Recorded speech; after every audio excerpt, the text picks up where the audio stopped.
अस्सलाम वालेकुम जी। हमारा आज का जो टॉपिक है वो है चैप्टर नंबर 6 का टॉपिक है मैनुअल थेरेपी की बुक से specialised exercise to increase mobility.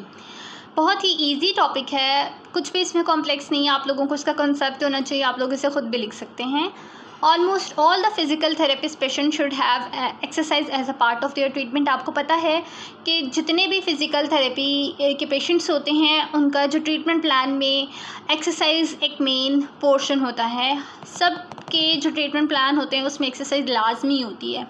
Exercise को एज़ अर्ली एज़ पॉसिबल हमें स्टार्ट कर देना चाहिए आफ्टर जब भी हमें किसी किस्म का कोई मस्कुलर इशू फेस करना पड़ रहा है। हर पेशेंट के लिए कोई ना कोई होम प्लान के लिए भी हमने ज़ाहिर है कुछ ना कुछ एक्सरसाइजेज गाइड की होती हैं। और एक चीज़ आपको हमेशा याद रखनी है, बताया गया इस पैराग्राफ में कि कोई भी ऐसा यूनिफॉर्म एक्सरसाइज प्लान नहीं है जो एप्लीकेबल हो ऑल पेशेंट्स के लिए। लाइक हमारे पास पेशेंट्स आते हैं और दो पेशेंट्स आते हैं, दोनों हाइपोमोबिलिटी के हैं, तो ऐसा नहीं हो सकता कि दोनों को सेम एक्सरसाइज प्लान हम दोनों के लिए फॉलो करें, क्योंकि हो सकता है एक की हाइपोमोबिलिटी जॉइंट लॉकिंग की वजह से हो और दूसरे की मसल्स की इशू की वजह से हो, तो दोनों के लिए सेम प्लान एप्लीकेबल हो ऐसा ज़रूरी नहीं है। Just like mobilisation exercise should be specifically tailored for the individual. जिस तरह मोबिलाइजेशन एक्सरसाइज को हम पर्सन की नीड के मुताबिक चेंज कर लेते हैं, टेलर्ड मतलब उसकी नीड के मुताबिक हम उसको अकोमोडेट कर लेते हैं, सेम ऐसे ही जो हमारा जो पेशेंट है उसका एक्सरसाइज प्रोटोकॉल भी उसकी रूटीन के मुताबिक, उसकी एग्ज़ामिनेशन फाइंडिंग के मुताबिक चेंज करेगा। क्या उसकी जो टेस्ट रिप्रेजेंट कर रहे हैं उसकी बेस पे, क्या उसकी एग्ज़ामिनेशन करने से हमें उसकी असेसमेंट करने से क्या रिवील हुआ है, उसकी बेस पे उसका एक्सरसाइज प्लान भी दूसरों से डिफरेंट होगा। ठीक है। इसके अलावा हम ये चीज़ कभी भी रिकमेंड नहीं करते कि हम कोई प्री प्रिंटेड एक्सरसाइज प्रोटोकॉल तैयार करके प्रिंट करा के रख लें। मतलब एक पेपर पे जिस तरह होता है ना, ये घुड़की में जाओ तो उनके पास already exercise protocol, exercise plan जो होता है वो बना हुआ होता है, प्रिंटेड एक्सरसाइजेस पड़ी होती हैं। तो वो कहते हैं हम ऐसा कुछ भी रिकमेंड नहीं करते कि पेशेंट को वही 4 एक्सरसाइजेस की पिक्चर्स बना के रख ली हैं, हर बैक पेन के पेशेंट को वही दे जाएँ। ऐसा नहीं करना हमने हर किसी के लिए उसकी नीड्स के मुताबिक, उसके मेडिकल डायग्नोसिस के मुताबिक एक्सरसाइज प्रोटोकॉल डिफरेंट रखना है। दो लोगों का सेम हो भी सकता है, इसमें कोई ऐसी बात नहीं है, लेकिन ज़रूरी नहीं है कि हम इस चीज़ को अपनी आदत ही बना लें। ठीक है। मोबिलाइजेशन एक्सरसाइज हमारे पास क्या जाता है next, auto mobilization exercise. Auto mobilization is exercise is useful for all the patients with joint hypomobility to maintain और increase the mobility. Auto mobilization exercise सब हाइपोमोबिलिटी के पेशेंट्स के लिए बहुत ज़रूरी हैं। ऑटो मोबिलाइजेशन एक्सरसाइजेस भी हम पेशेंट की नीड के मुताबिक चेंज कर सकते हैं। जैसे कि हमारा एक पेशेंट है जिसमें रिस्ट्रिक्टेड लंबर लोडोसिस है। आपको एक चीज़ पता होगी, लंबर लोडोसिस क्या होता है। लंबर का कर्व यूँ थोड़ा सा इनवर्ड होता है, थोरेसिक का यूँ थोड़ा सा आउटवर्ड होता है, एंड हिप्स वाला जो सैक्रल कर्व है वो अगेन आउटवर्ड होता है।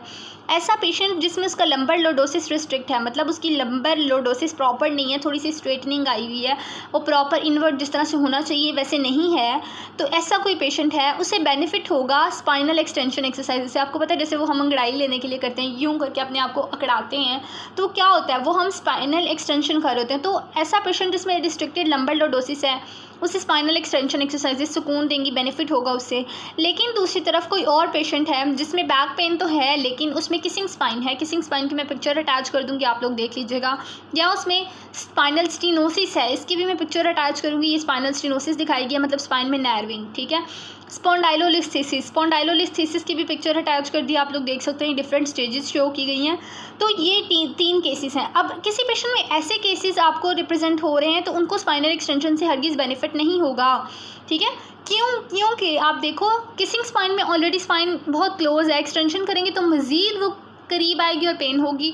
इस तरह स्टीनोसिस में भी मज़ीद नैरोइंग होगी तो पेन होगी। स्पॉन्डाइलोलिस्थेसिस में भी मज़ीद जगह जो है वो तंग होगी तो मज़ीद पेशेंट की पेन जो है वो प्रोवोक करेगी।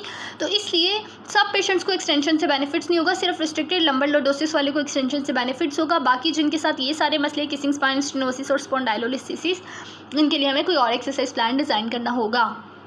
इन patients with both hypomobility and hypomobility near by segment, सब कुछ पेशेंट्स ऐसे होते हैं उनके एक सेगमेंट में हाइपोमोबिलिटी आ रही होती है लेकिन दूसरे स्पाइनल सेगमेंट में हाइपरमोबिलिटी आ रही होती है। तो इसके लिए हम क्या करेंगे, पेशेंट के लिए स्टेबलाइजेशन ट्रेनिंग करेंगे ताकि हम हाइपर मोबाइल एरिया को प्रोटेक्ट कर सकें और during the exercises of hypomobile area. यानी हम ऐसा भी कर सकते हैं कि पेशेंट की जो हाइपोमोबाइल एरिया की जब हमें एक्सरसाइज करानी है तो हम उसके हाइपरमोबाइल एरिया को टेपिंग के थ्रू स्टेबलाइज कर लें।